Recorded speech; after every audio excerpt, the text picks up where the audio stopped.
good Monday morning to you all out there. Welcome into another draft edition of the Barking Brown Show. I'm Jacob. That's Bill Sparks. We're brought to you as always by our friends over at SeatGeek. Please use our promo code Barking Browns, all one word at SeatGeek. Get $20 off your first purchase if you do such. Make sure you subscribe to the YouTube channel. Give us a thumbs up.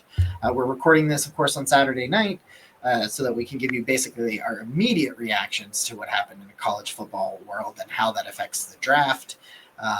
But if you haven't seen Saturday's draft episode where we talked about the offensive tackle rankings so far through the season, go back and check that out. Make sure you check us out on the TikTok as well, because we're going to start doing some more stuff on the TikTok. I'm just trying to figure out a format to do that. But we do daily shorts over there and some exclusive stuff over there. Bill, how we doing, buddy?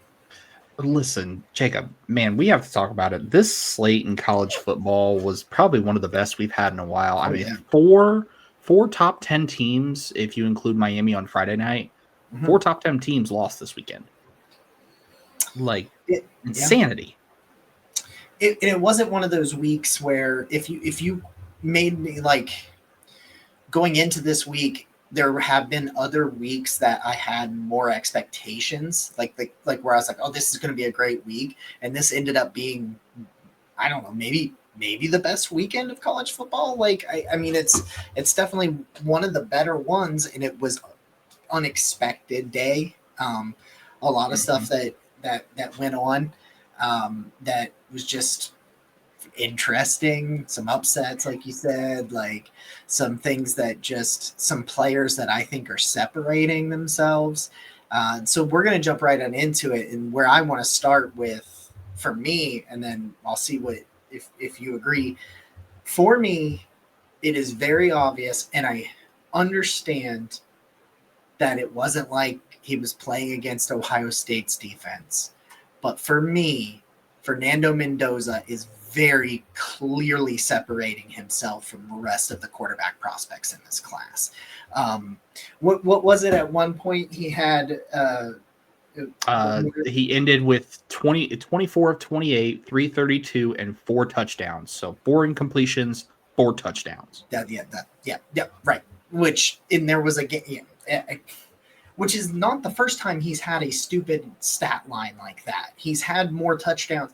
He had there was a 2-game stretch where he had 3 times the amount of touchdowns as incompletions when he played Illinois and Indiana State. I understand that, I'm not trying to be that guy that's like, oh, you beat up on this little brother or you did this or whatever. So I understand that depending on the competition, Michigan State didn't put up a really big fight against them or anything, but it looks effortless with Fernando Mendoza right now. I saw some people talking about it on Twitter. They're like, he just threw a deep post route where it looked for a touchdown. One of his touchdowns was a bomb, and he just looked. It just looked like he was, throwing little catch, little game of catch with his dad in the backyard as a kid, where you just kind of float it, except he floated it like 50 yards in the air for a strike. I mean, he was just firing bullets all over the place. And it's funny because we talked about it early in the year. Some people were like, well, he's running a really basic RPO offense. And so it's kind of like, how much are they asking him to do? I think it's evolving as this year has gone on. I think the offense has gotten more intricate and more complicated, and they're doing different things. And he could just still looks like they're like, let's put some more on Fernando's, plate and see what he happens. So watching him against Michigan State,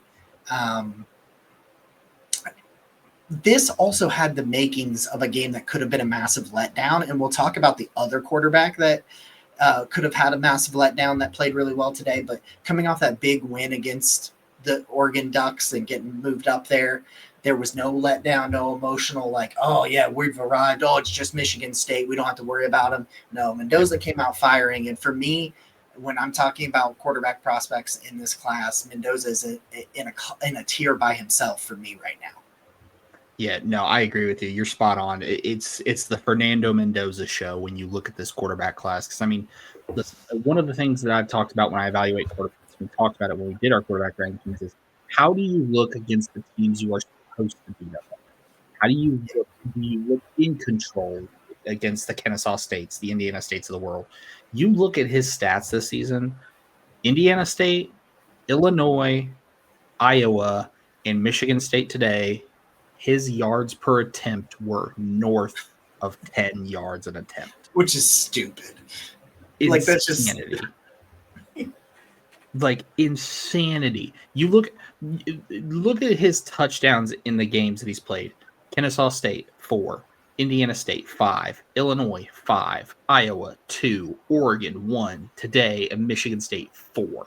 He's got a 21-2 touchdown to interception ratio. And by the way, he's doing this with a time to throw this season of 2.57. That's NFL caliber stuff. his process. He's just processing, just boom, boom, then boom, boom, boom, hitting the back. Hitting the top of his drop. Boom, it's out. It's out. And I'm glad we mentioned this. And as we're recording this on Saturday night, folks, so some of the games are wrapping up. You see, Indiana's got a big test in the big noon kickoff next week against UCLA, who just kicked a field goal to win it over Maryland 20-17, and they are now 3-4. They've won 3 straight. Oh, BYU, so, big interception. Huge interception for BYU. So next week is another big test for Fernando Mendoza. You have UCLA, who's won 3 in a row, has got all the momentum, and now they're coming into your house. So now you've got to play up like you did against Michigan State and not worry about a letdown. But I'm glad we talked about quarterbacks and letdowns, because last week we talked about it after the Indiana-Oregon game. I was concerned about Dante Moore and Oregon having to travel across the country to Rutgers. Dante Moore just said, hold my beer, and 15-20 for 290 yards and 4 touchdowns, and they had Rutgers put away by the start of the second quarter. It wasn't pretty. On top of that, Kenyon Sadiq gets involved, 4 catches, 80 yards, 2 of those touchdowns. Looks like an absolute star. And when you take a look at that comparative to what his size is and what his verified size is, which is asinine, by the way, but go ahead. It's absolutely asinine. For folks who don't know, his verified size is 6'2", 235. Yeah. He's a fullback. Yeah. And he's doing those types of things as a prospect. And I was by my own admission, I was out on Dante Moore after I watched him in the whiteout and the Indiana games back to back. I said he's struggling with pressure. He's struggling with pressure up the middle. There's still some issues. You saw he's a young quarterback. Mm-hmm. After today against Rutgers, he could still declare, and I'd be okay with it, but he'd still need to sit a year for me. Yeah, I'd prefer to have a bridge quarterback if he declared, but I wanted to give Corey Kennan a shout out, as we often do, just because he does great work with Daft on Draft. He said, I'm still very much in on Dante Moore, and somebody said something to him. Well, it's Rutgers. He goes, yes, but I understand, but that was his first taste of adversity, losing that game to Indiana. And then the question was, how was he going to bounce back? Because like I said, with Mendoza, he didn't have a letdown after an emotional win, and Moore didn't have a letdown after an emotional loss. He went out there, and you wouldn't have known that he lost a big game last week with the way the poise and the that he showed in growth. Like you said, you talked about handling pressure. I mean, there was growth, there was progression from last week. And I think that's very significant when you're trying to evaluate it. And you're like, okay, all right, I'm still, because that, this, I've talked to you about this offline. That was a very big deal to me, was what does Dante, I know it's Rutgers, but what does Dante Moore do after getting that taste? Because, he beat Penn State in the whiteout, but couldn't beat Indiana. And it's like, not that that's a bad thing, because Indiana's really stinking good. They're going to be number 2 in the country after this. But it's like, we couldn't do that. Like, are you going to spiral because you're a young quarterback that doesn't have a ton of experience? Like, is this going to build? Are you going to barely beat Rutgers? No, I'm going to go out there and dominate. Okay. 100%. Okay. 100%. You go out there and you dominate, and not only do they dominate, but they go across the country to do it. We've seen teams that have struggled with that. Penn State to UCLA, going across multiple time zones. After that game against Indiana, anybody who was anybody would have said, "Listen, we get it. You had a letdown. You got punched in the mouth by Indiana. You're a young quarterback who's got at the time 10 or 11 starts. You're facing this Rutgers team. You're going cross country. We get it if you have a bad week." Yep. And he goes out there and he does what he did against Rutgers, and it's business as usual. We've got one more quarterback that we really need to talk to, and we'll shift gears about some of these other guys, right? Ty Simpson, man. This dude is I'm so pissed off. You know why? Tell the people. Tell them. Because I've told you this a million times, and I've said it on this show. I do not like to put my stock in like quarterbacks. I want multi-year starters. But Dante Moore and Ty Simpson, like Dante Moore at least has 4 starts, albeit horrible starts at UCLA 2 years ago, but he at least adds a little bit more than just this year. And Ty Simpson just this year. But I'm watching Ty Simpson. When you're talking about throwing the ball over the middle of the field with velocity and fitting it in tight windows, there's not a better player throwing the ball in those tight window, middle of the field throws than Ty Simpson right now. Like, he puts things on a rope and he layers throws, and it's just like there was a couple of throws where it was just a little bit outside. Today where you're talking about like his numbers could have been even better than they were against Tennessee, and that's a good Tennessee defense. Like, that's a good Tennessee defense. And until the fourth quarter, Alabama couldn't run the football, so it was all Ty Simpson. And I'm telling you, he made what was today, 7 starts? This was like his 6th. I think this was number 8. No, number 7. Yeah, so number 7, you would have never guessed it. The way he commands that offense, the way he's in control. I am terrified of a guy that's only 1-year starter, but I wonder if I'm willing to make there's always exceptions to rules, and both Dante Moore and Ty Simpson, I'm like, hey, as a Browns fan, if they end up with one of them, I'm going to buy the jersey. Yeah. That's how they're playing. I agree. Listen, and shout out to Todd McShay and Steve Minch over at the McShay Show, because they talked about this earlier this week, and Minch did the numbers.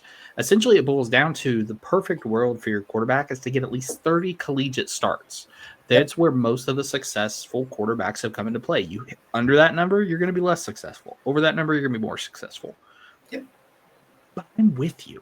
Like, if you told me that Ty Simpson only had 7 starts, if you told me, hey, I have a quarterback here, Ty Simpson, this is his profile, this is his tape. Yes. And I watch it and I'm like, okay, cool. How many games has he started? 28, 29? Right. 7. Yeah. What? I would tell you you were a dirty fucking liar. Exactly. Because that's 100%. Because like it's just mind blowing. The things he does are things that you do after multiple starts in the SEC and multiple years. Like this is the stuff he's doing now is on like your 25th, 26th start in college football, not your 7th. And yes, for me, there is a clear Fernando Mendoza quarterback 1. That's the tier. I have Ty Simpson kicking off that next tier. He's my quarterback 2, and I've got a first-round grade on him. And if you told me someone took him in the top 15 of the draft, I would say they are a genius because of the simple fact of the things he's doing. It's not like it's a gimmicky offense like a Tennessee. It's not like it's, it's not power run. Yeah, it's not Ole Miss. Like, it's pro-style concepts. It's backside digs. It's the quick slants. It's a translatable NFL offense that he's doing this in, and that's what blows my mind about it. It's an NFL style offense, and he is in complete control of it. Yes, and I I like. It's funny because you were talking about it. I watch because we talk about everything that is said on the McShay show because we listen to all those episodes, and like I'm listening to him, I'm like, I know, but damn it, Ty Simpson and Dante Moore, like it's like, God damn it, I'm like because that's my thing too is how many times because he talked about like NIL being these guys going back and things like that, and like Mark Sanchez would his career been if he had been more than a 1-year starter, things of that nature. And it's just like, but he just looks like the exception to the rule. Like, I would not make it a habit of drafting those guys, but like that particular guy,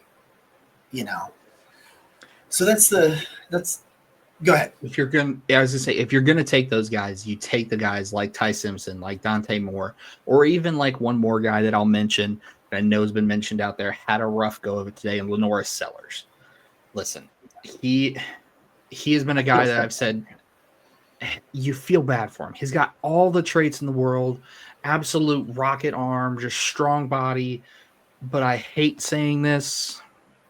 I think the Lenoris Sellers train has left the station and it's gone to 2027.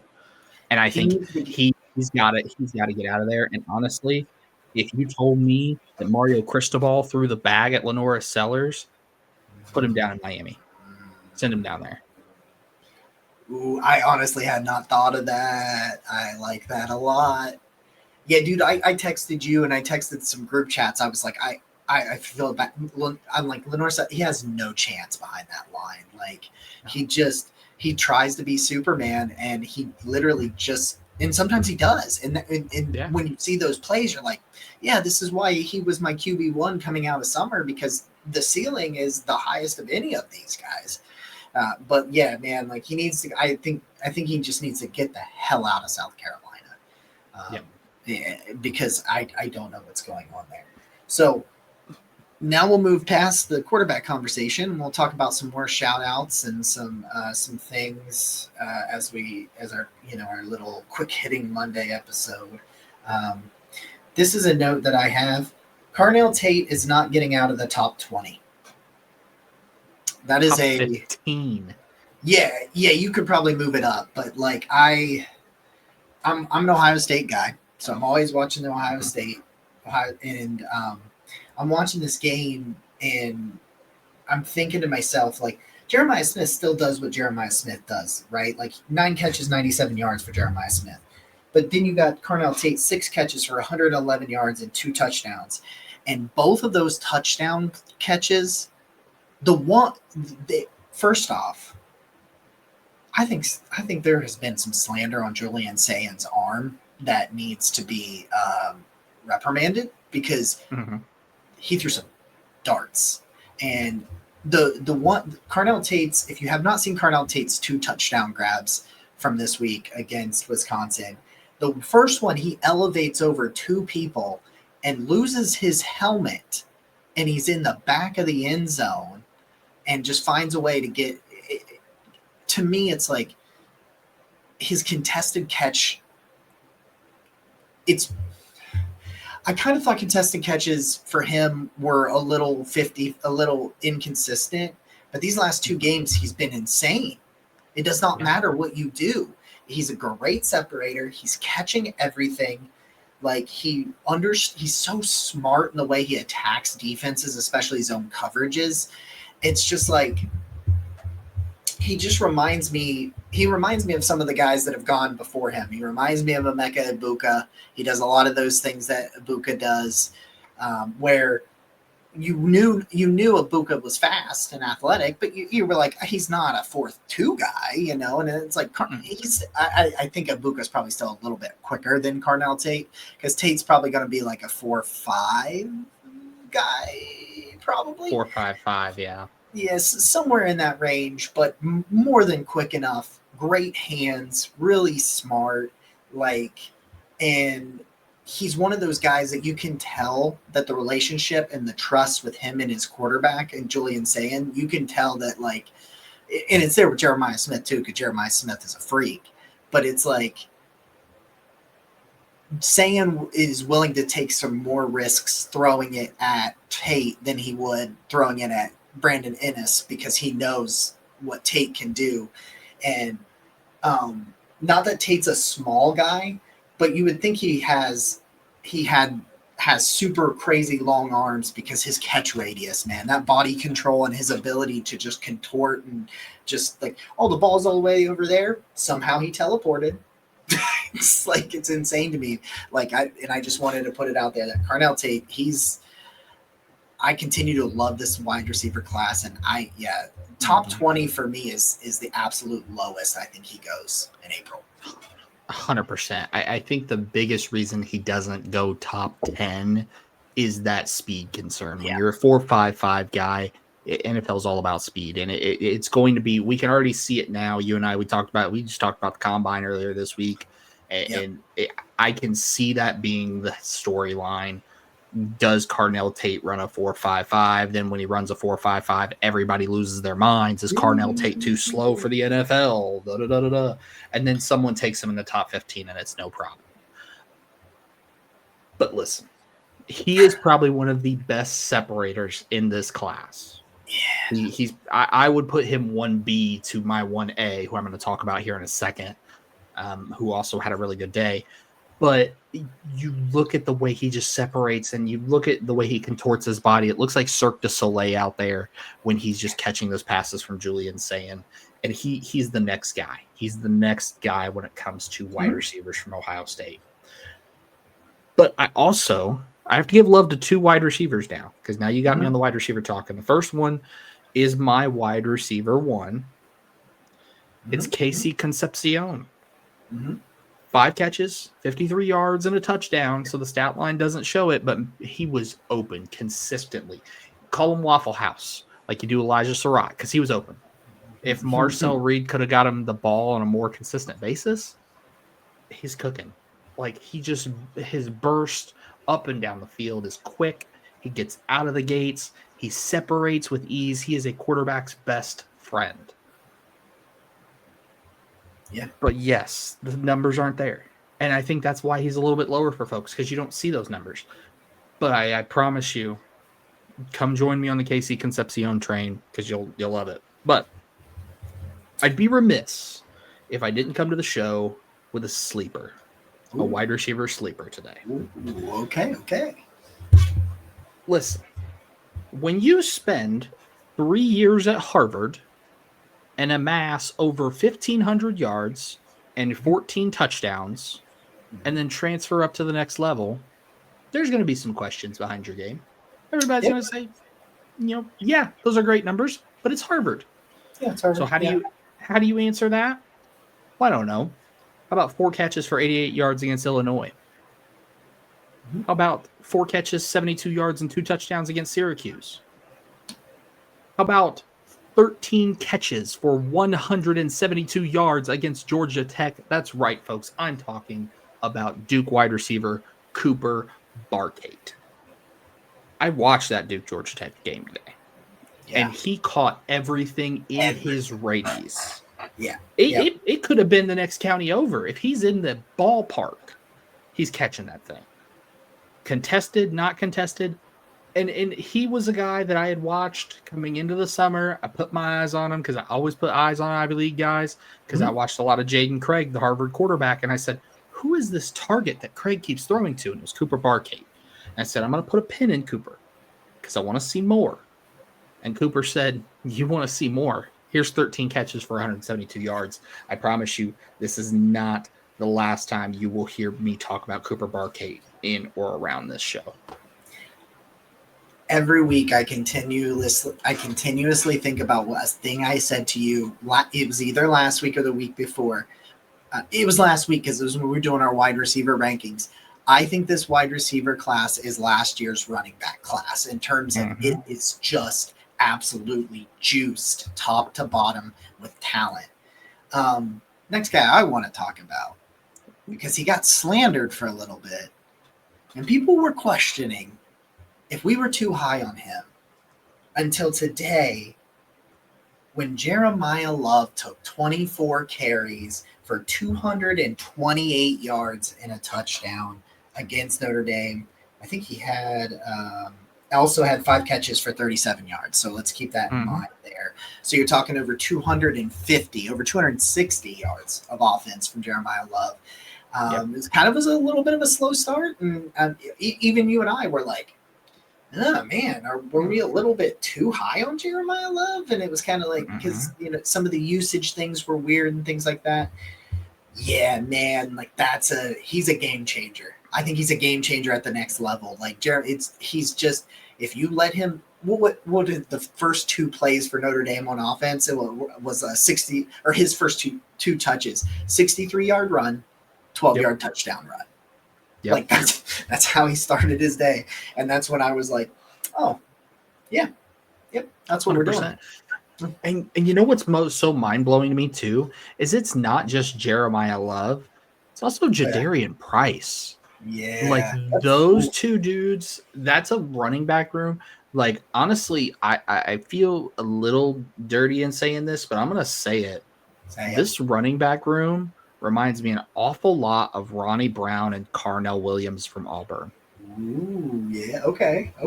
In the same fashion, and everybody coming into the season, this is what's wild. Everybody coming into the season was really high on the Penn State guys, Singleton, Allen, best running back duo in college football. Notre Dame has blown that out of the water, and there is not a better running back duo in college football. And if you told me both of these guys ended up in the top 5 rounds, just because Jadarian Price he's gonna slide because he does run a little bit slower. If you told me they both ended up in the top 100, I wouldn't blink. And I've got Jeremiah Love as a top 15 guy because he just went out here 228 yards and a touchdown on the ground, and another 50 plus yards as a pass catcher against a USC defense that, yes, it's USC, so not exactly the most defensive team on the planet, but also at the same time, everybody in Indiana knew they were going to run the ball because it was torrential downpours for 3/4 of the game. Yeah. Everybody knew it was coming, and guess what? Still couldn't stop it. Yeah. There was absolutely nothing you could do. That's when you know it's a game changer. Like that's what Ashton Genty did last year, where it was like you knew they were just going to give it to Ashton Genty over and over again, but it didn't freaking matter because with Jeremiah Love you just can't catch. I want to know how fast I want to know how fast he is at his top speed. I don't think I've looked it up recently. I'm very curious because I wonder what they have him clocked at his top. Just from what I've heard, and this is not confirmation, this has just been thrown around. I've heard north of 21 mile an hour is what I've heard. Yeah, that checks out. Yeah, and like I said, that's not confirmed. That's just been what's been discussed. But I've heard 21.2, 21.3, and I see every bit of it because he goes. So who? I'll kick it to you now. So someone else that stood out for you, good, bad, ugly, whatever. We mostly do good on these Monday shows. We like to talk about. We do, but now I have to be the wet blanket because I have to say this and I have to bring this up. Can we be done with the Sawyer Robertson as an NFL quarterback talk? I mean, I was never on it to begin with, but yes.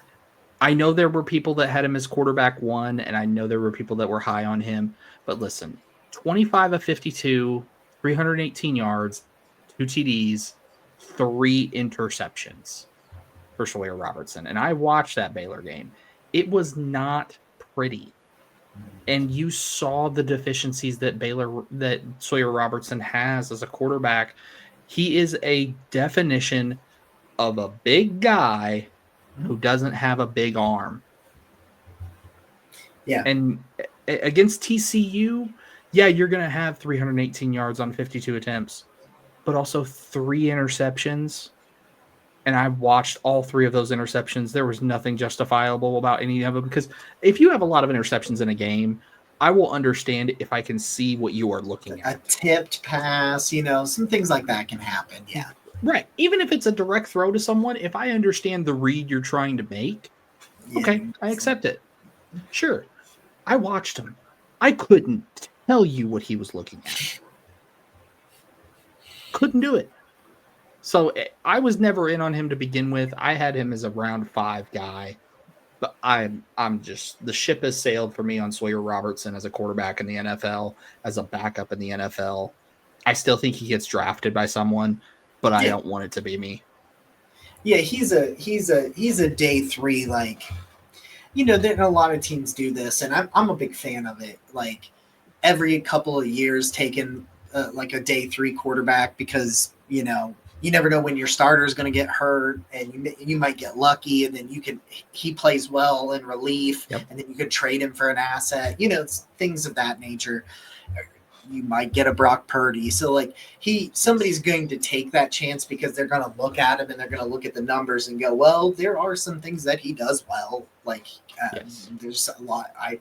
I'm not going to take him in the first and give him my franchise, the keys to the franchise. Right. But one side note real quick, just to a shout out, doesn't have to get too heavily into it, but both those USC wide receivers again, Mekhi Lemon, Jacoby Lane, like people called me crazy for the Jacoby Lane love, and I said, just wait. I said it's coming, and when it does, it hits you like a ton of bricks, and it did tonight against Notre Dame. Right now, and there's more names, and just for the record, it is 11:30 at night, so I'm trying to remember some of the things that I forgot to write. I did not write shit down today, by the way. I usually write a lot of notes, but I worked out. I hit the gym real hard this week, and I worked hard at work, and so my lazy ass was just like melted in the couch all day today. So I like an idiot, I didn't take enough notes. But do you remember? I'm trying to remember what year it was, but it was Garrett Wilson, Drake London, Chris Olave, Treylon Burks. I think I'm missing somebody else. I believe you're in 20. It sounds like you're in 2022, which would have been London, Wilson, Olave, Jamison Williams, Jahan Dotson, yes, and Treylon Burks. And do you remember the conversation around them? I remember the podcasts and the articles that I wrote that basically I said, pick your favorite flavor of ice cream with these guys. Yes. Like, that's how I feel about this wide receiver class. Like, I feel like 6 or 7 of these guys, like 7 might be a lot, but like 5, 6 of these guys are going to go, and you're going to say, well, I'm going to pick Jordan Tyson. I think Jordan Tyson would be the first one because I think overall he checks more boxes than everybody else. Yes. But then it's like you have this debate where it's like Carnell Tate versus Mekhi Lemon. I'm going to take Tate because he's got a little bit more size. But it's a conversation where it's like I have 2 ice cream cones, and it's like I like this one just a little bit more for my offense, but somebody else is going to happily take that other ice cream. Right, because you're gonna have Carnell Tate in one hand, you've got Mekhi Lemon and KC Concepcion, and in the other you have Carnell Tate and Denzel Boston. But then also you get these guys like Chris Bell and Chris Brazzell who are just demons in terms of size and speed. Listen, I made the comp and people called me crazy for it. I know there were people in my DMs calling me crazy. Chris Bell is AJ Brown 2.0. I saw a comp for him along that lines, and I wanted to share it. I wish I remembered who it was that I saw tweet this out. Because I do think AJ Brown matches, but I think he reminds me of another. There was someone else in the back of my head, and then somebody said it. Anquan Boldin. Like, I see it. I think I see it. The way he runs, the way he looks when he runs, the way, not necessarily the whole game, but somebody tweeted out like, who does he look like when he runs? And I saw someone quote tweet it, Anquan Bolden. I'm like, that's exactly what he looks like when he's running. Yeah, in the open he's field. got like that angry Pacheco stomp the earth run. Like, yeah, kind of like Harold Fannin, where it's like he's a smooth athlete, but you look like it's really laboring for you to run. And a lot of it has to do with he's enormous, yet he can fly. yes, like, he can. I'm just like, so, anybody else you want to, as we wrap this thing up? Because I think I've hit most of what I wanted to hit for our wrap up show for this week. No, I think that we've hit on everybody. I'm just rolling through my notes just to make sure. I was just checking all the scores of all the games real quick, just to be like, okay, no, there was nothing significant there. So there is one. Say something. I'll say you go first because I got one more to cover. I was going to say something. I'm really frustrated about the situation that Garrett Nussmeier's in. We said this pre-show. I watched that game, the beginning of that game. He's in just such a tough spot because it's clearly he's clearly got some kind of oblique injury, some kind of lower body injury. Like, I'm watching him. He just can't drive outbreaking routes. And I know he doesn't have the world's biggest arm, but I've seen him be able to make throws that right now, like he's the drive on the ball on some of the throws that he did complete today. If it had been against an NFL team, he would not have completed it. Well, he would have, but it would have been to the other team. And so I was a big Nuss Bus guy, and it's just like I feel so bad for him because I don't know what to do with him because his physical limitations that I think are because of the are now affecting his mental decisions, and I just don't know how to evaluate him. I feel like I'm like the highs are there, and I always thought he was a high floor guy. Like, I thought he was a high floor guy, but now that floor's kind of moved down, and I don't think it's because of a lack of ability. I think it's just he's in a shit spot health-wise. And yes. I don't know if they'll sit him. I don't know if he can heal up and come back. Like, I just don't know. And it sucks because I really like him. Yeah. And I'm glad you mentioned that because you and I texted about it. The spot he's in, he's not healthy, but there's no way they can afford to sit him because they tied the wagon to him and said, you're going to make this work, giving him that number 18 jersey that's rarefied air in LSU. But if you remember when we talked about it in summer scouting and we had the first conversation about the Nuss Bus, this was always my concern with him. 6 foot flat, 200 pounds. When he gets injured, he doesn't look right. And right now you can see it. He doesn't look right. He just can't generate the torque that he needs to. And it leads me into my next component as well. John Mateer at Oklahoma looked better today. Yes. But you can tell he still doesn't look right. And it gives me concern for some of these quarterbacks in this class that are playing through injury because they think it's the right thing to do. It's gritty. It shows that I'm willing to do everything to win. Not at a detriment. Yeah, I'm tougher than a $2 steak.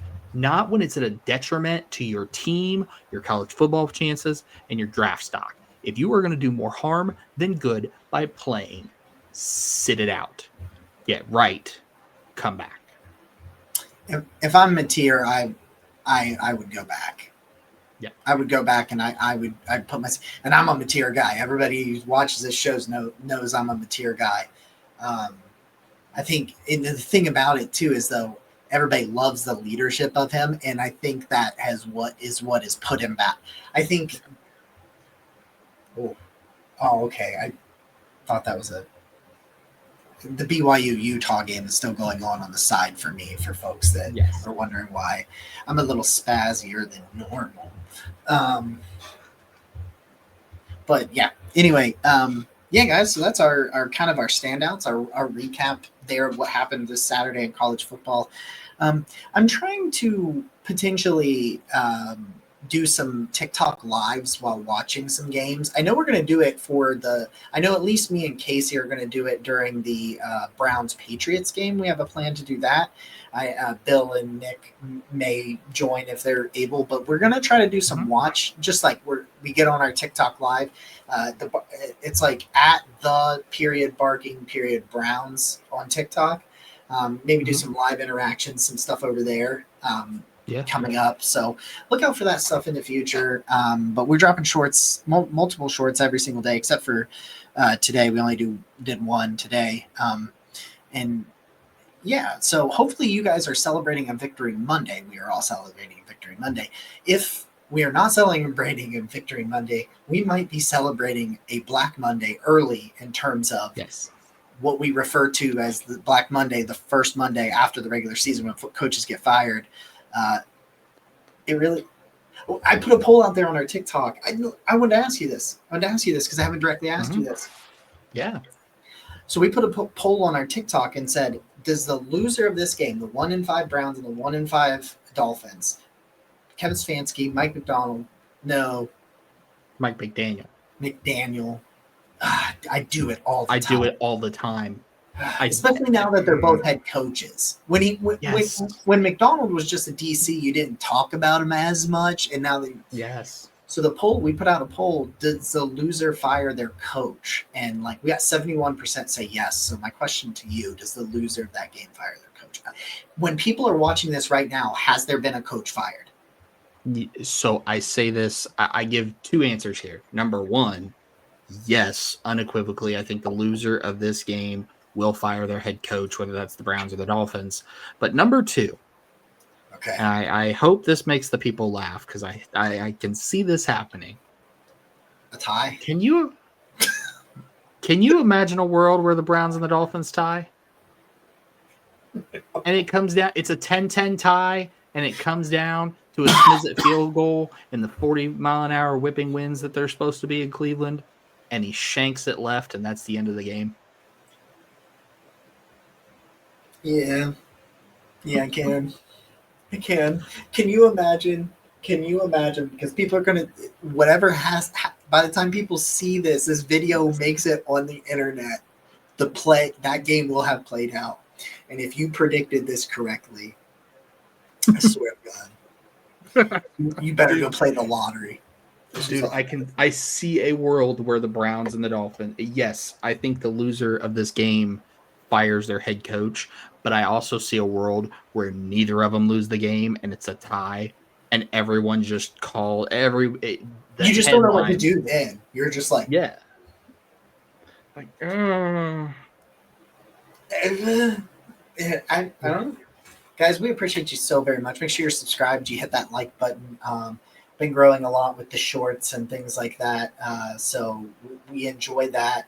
I really do enjoy making the shorts because it's just I ranted about them at the Steelers game and it got 11,000 views because I was like, this is bullshit. So if they've lost, you will have gotten another epic rant because I will rant if they lose on what for you guys was yesterday, but is tomorrow for us. We appreciate you guys so very much. We'll see you guys again next time. As always, go Browns. Go Browns.